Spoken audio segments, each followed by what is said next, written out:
Assalamualaikum warahmatullahi wabarakatuh. Kami dari kelompok 9 akan menjabarkan materi yang berjudul Produksi Pembiayaan Berbasis Bagi Hasil dan Implementasinya di Bank Syariah. Sebelum memasuki materi, lebih baik kita memperkenalkan lebih dahulu.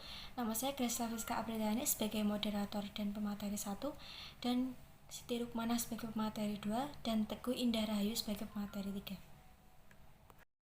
Selanjutnya yaitu materi yang akan kita bahas ada 4. Yang pertama musyarakah, yang kedua mudorobah, yang ketiga muzaraah, dan yang keempat ada musakhoh. Kemudian materi yang pertama yaitu musyarakah. Musyarakah adalah bentuk kerjasama dua orang atau lebih dengan pembagian keuntungan secara bagi hasil. Kemudian yang selanjutnya yaitu dasar hukum musyarakah. Yang pertama yaitu dalam Al-Quran, firman Allah, maka mereka berserikat pada sepertiga. Dalam surat An-Nisa ayat 12, ayat tersebut menunjukkan berkenan dan pengakuan Allah SWT akan adanya perserikatan dan kepemilikan harta. Hanya saja dalam surat An-Nisa ayat 12, perkosian terjadi secara otomatis karena waris. Yang kedua yaitu dalam hadis. Hadis riwayat Abu Dawud nomor 2936 dalam kitab Al-Buyu dan Hakim. Hadis qudsi tersebut menunjukkan kecintaan Allah kepada hamba-hambanya yang melakukan perkongsian selama saling menjunjung tinggi amanat kebersamaan dan menjauhi pengkhianatan. Kemudian yang ketiga yaitu ijma. Ibnu Mudamah dalam kitabnya Al-Mughni 2 telah berkata, kaum muslimin telah konsensus terhadap legitimasi musyarakah secara global maupun terhadap perbedaan pendapat dan beberapa elemen darinya.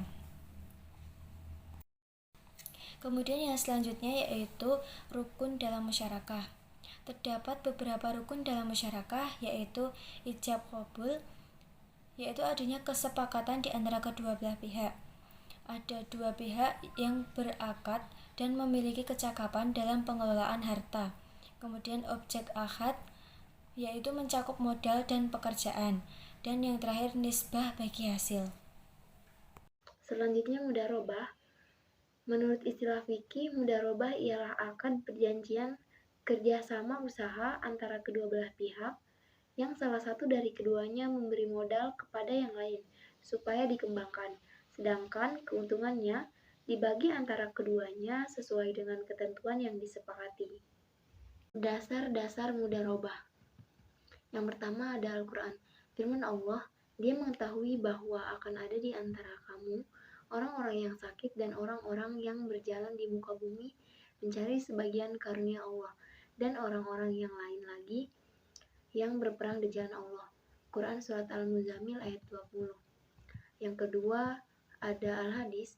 Ibnu Abbas radhiyallahu anhu meriwayatkan bahwa Abbas bin Abdul Muthalib, paman Nabi, jika menyerahkan harta sebagai mudarobah, ia mensyaratkan kepada mudarib atau pengelolanya agar tidak mengurangi lautan dan tidak menuruni lembah, serta tidak membeli hewan ternak. Jika persyaratan itu dilanggar, ia sebagai mudarib atau pengelolanya harus menanggung risikonya. Ketika persyaratan yang ditetapkan Abbas itu didengar Rasulullah, beliau membenarkannya. Hadis riwayat Al-Baihaqi di dalam As-Sunnah Al-Kubro. Yang selanjutnya ada ijma. Para ulama telah berkonsensus atas bolehnya mudarobah.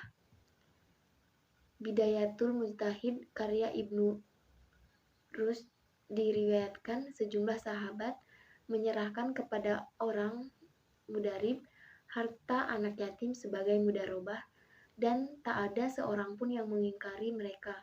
Karenanya hal itu dipandang sebagai ijma. Selanjutnya ada kias. Transaksi mudarobah dikiaskan kepada transaksi musaqoh. Yang terakhir kaidah fikih, pada dasarnya semua bentuk muamalah boleh dilakukan kecuali ada dalil yang mengharamkannya. Rukun dan syarat mudarobah. Sebagai sebuah akad, mudarobah memiliki syarat dan rukun. Imam An-Nawawi menyebutkan bahwa mudarobah memiliki 5 rukun. Yang pertama modal, yang kedua jenis usaha, yang ketiga keuntungan, yang keempat sigot atau pelafalan transaksi, yang kelima dua pelaku transaksi yaitu pemilik modal dan pengelola. Sedangkan syarat-syarat dalam mudharabah ialah sebagai berikut. Yang pertama, penyedia dana, sahibul mal, dan pengelola mudharib harus cakap hukum. Yang kedua, pernyataan ijab dan kabul harus dinyatakan oleh para pihak untuk menunjukkan kehendak mereka dalam mengadakan akad kontrak. Yang ketiga, modal ialah salah satu uang atau aset yang diberikan oleh penyedia dana kepada pengelola mudharib untuk tujuan usaha. Yang keempat, keuntungan mudharabah adalah jumlah yang didapat sebagai kelebihan dari modal. Dan yang kelima yaitu kegiatan usaha oleh pengelola mudharib sebagai perimbangan modal yang disediakan oleh penyedia dana. Selanjutnya tentang musyawarah. Menurut bahasa, kata musyawarah adalah kerjasama mengelola tanah dan mendapatkan sebagian hasilnya. Sedangkan menurut istilah fikih ialah pemilik tanah memberi harta mengelola tanah kepada seorang petani dengan syarat bagi hasil atau semisalnya. Selanjutnya dasar hukum musyawarah. Diriwayatkan dari Ibnu Umar bahwa Rasulullah pernah memberikan tanah Khaybar kepada penduduknya waktu itu mereka masih Yahudi untuk digarap dengan imbalan pembagian hasil buah-buahan dan tanaman. Selanjutnya rukun dan syarat musyawarah. Menurut jumhur ulama ada 4 rukun dalam musyawarah. Yang pertama pemilik tanah, petani penggarap, objek al-musyawarah, dan ijab dan kabul secara lisan maupun tulisan. Sementara syarat-syaratnya yaitu syarat pertalian dengan akidain yaitu harus berakal. Syarat yang berkaitan dengan tanaman yaitu disyaratkan adanya penentuan macam apa saja yang ditanam. Kemudian hal yang berkaitan dengan perolehan hasil tanaman yaitu bagian masing-masing harus disebutkan jumlahnya. Hasil adalah milik bersama. Terus hal yang berhubungan dengan tanah yang akan ditanami seperti lokasi tanah dan batas tanah. Hal yang berkaitan dengan waktu dan syarat-syaratnya. Selanjutnya ada bentuk-bentuk akad musyawarah. Bentuk-bentuk tersebut adalah sebagai berikut: tanah dan bibit atau benih dari satu pihak, sedangkan pekerjaan dan alat-alat untuk bercocok tanam dari pihak lain. Dalam bentuk yang pertama ini, hukumnya diperbolehkan dan status pemilik tanah sebagai penyewa terhadap tenaga penggarap dan benih dari pemilik tanah, sedangkan alat ikut kepada penggarap. Yang kedua, tanah disediakan oleh satu pihak, sedangkan alat, benih, dan tenaga dari pihak lain. Dalam bentuk yang kedua ini, musyawarah juga hukumnya dibolehkan dan status penggarap sebagai penyewa atas tanah dengan imbalan sebagai hasilnya. Yang ketiga, tanah, alat dan benih disediakan oleh satu pihak pemilik, sedangkan benih dan pekerjaan dari pihak lain. Dalam bentuk yang ketiga ini, musyawarah juga hukumnya dibolehkan dan status pemilik tanah sebagai penyewa terhadap penggarap dengan imbalan sebagian hasilnya. Yang keempat, tanah dan alat disediakan oleh satu pihak pemilik, sedangkan benih dan pekerjaan dari pihak lain dari penggarap.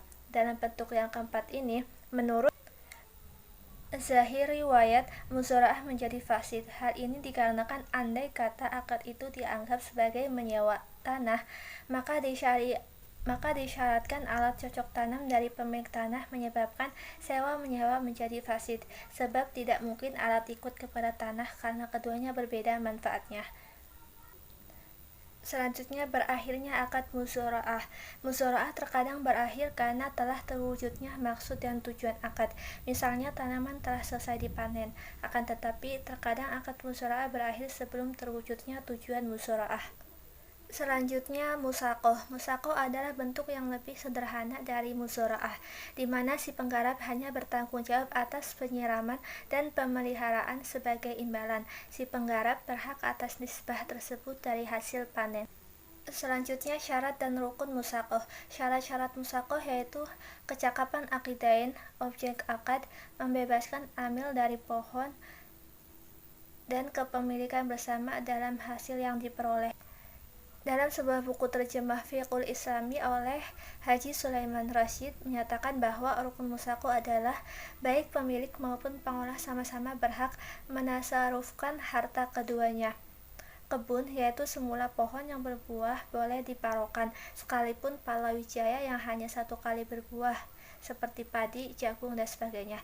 Pekerjaan, yakni hendaknya ditentukan masa dan kewajibannya, seperti penjagaan kerusakan, perawatan dengan cara menyiram, merumput, dan mengawinkannya. Yang terakhir, buah, untuk dibagi berdasarkan kesepakatan pada waktu akad. Selanjutnya, aturan bagi hasil. Aturan dalam membagi hasil musako ini dibebaskan sepenuhnya dalam akad. Sebelum adanya kesepakatan, diharuskan menjalin perjanjian antara pemilik dan tukang kebun terkait beberapa bagian untuk keduanya. Misal, seperempat hasil untuk pemilik dan sisanya untuk tukang kebun, ataupun sebaliknya, serta kesepakatan masa kerja, yakni berapa tahun si tukang kebun harus merawat kebunnya. Sesudah perjanjian tersebut disetujui oleh keduanya, maka kesepakatan tersebut wajib dilaksanakan sesuai akad.